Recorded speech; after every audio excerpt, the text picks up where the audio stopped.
What if the most pivotal moment in Warcraft 3 had gone differently? Imagine Uther the Lightbringer standing by Arthas' side instead of abandoning him.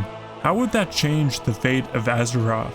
To grasp the gravity of this alternate history, let's revisit the original timeline. Arthas, the Prince of Lordaeron, discovers that Stratholme is infected with the undead plague, and if it fell to the Scourge, the surrounding towns and cities would be infected in no time, leading to the whole kingdom's downfall. In a desperate bid to save his kingdom, Arthas orders the purging of the city, leading to a confrontation with his mentor, Uther the Lightbringer. Uther, appalled by the command, refuses to participate and leaves, setting Arthas on a path to his tragic fate. But what if Uther had made a different choice? What if he had stayed with Arthas during the purge? With Uther's support, the battle against Mal'Ganis and the Scourge would have been more intense and better organized. Uther's experience and leadership would bolster the morale and strength of Arthas' forces. Despite Uther's misgivings, he would help Arthas in purging Stratholme. The city's destruction would be carried out more swiftly and effectively, but the moral and psychological toll on Uther and his knights would be immense. But most importantly, with Uther's help, Arthas most likely would not have fallen into Mal'Ganis' trap. Seeing Arthas' rage and clear desire to follow Mal'Ganis to Northrend, Uther might opt to go instead, leading Arthas to fend off the Scourge in the Eastern Kingdoms. The Scourge might advance more slowly due to Arthas' resistance, giving other regions more time to prepare, and altering key events in the Warcraft timeline. Without the lore of Frostmourne and having the burden of the Cull shared with Uther, although Arthas may still continue to struggle with his internal conflict, it is possible that he ultimately would not go down the same dark path he followed in the original timeline.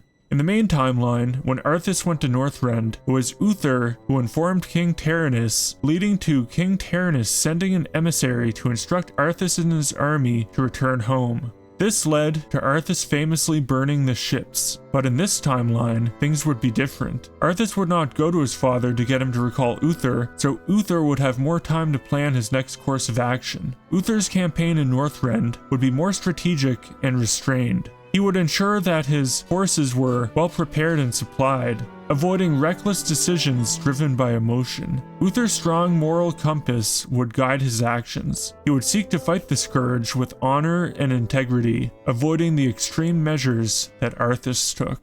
Participating in the Culling would take a significant toll on Uther's mental health, potentially even worse than it had on Arthas in the original timeline. I've often debated the whole Arthas did nothing wrong perspective on this channel. Many of you have argued that the Cull was the best, even the most compassionate choice, given the fate awaiting the citizens. However, even if we accept that argument, it doesn't absolve Arthas of the evil of the act. It's a complex ethical issue, and I'll try to illustrate it with a real-world example.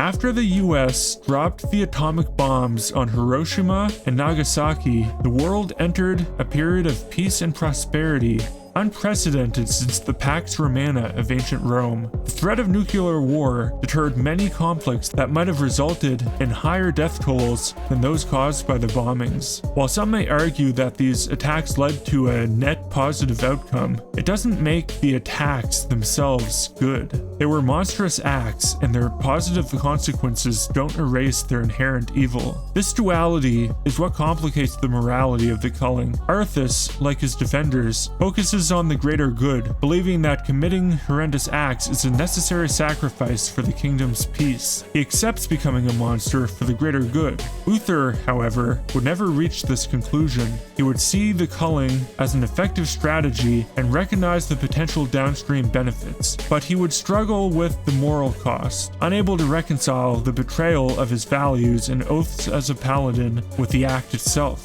Participating in the Cull would be crossing a line for him that he might not be able to come back from. So with Uther in Northrend, we have to ask ourselves the question, would Uther pick up Frostmourne? The first thing that comes to mind is no. Of course he wouldn't. Arthas fell into that trap because he was reckless, angry, and impatient. Uther is none of those things, and yet I'm left to wonder, in the cold of Northrend, facing an incredibly powerful enemy, what would happen? because as Uther said in the main timeline, the call was crossing a terrible threshold, and in this timeline, Uther crossed it too. This would have to change the way he behaved and acted as well. I can't say with certainty that he would pick it up, but I also can't say with certainty under the right circumstances that he wouldn't either, which might lead us to a world with Uther and Ner'zhul as the Lich King instead of Arthas. But most likely he would fight this urge, and perhaps not falling victim to the sword might lead him back to his values. Whether he would defeat Mal'Ganis, that is hard to say, probably not. But with Arthas not having fallen to Frostmourne, the Eastern Kingdoms would all have a better chance united against the Scourge. So what do you think?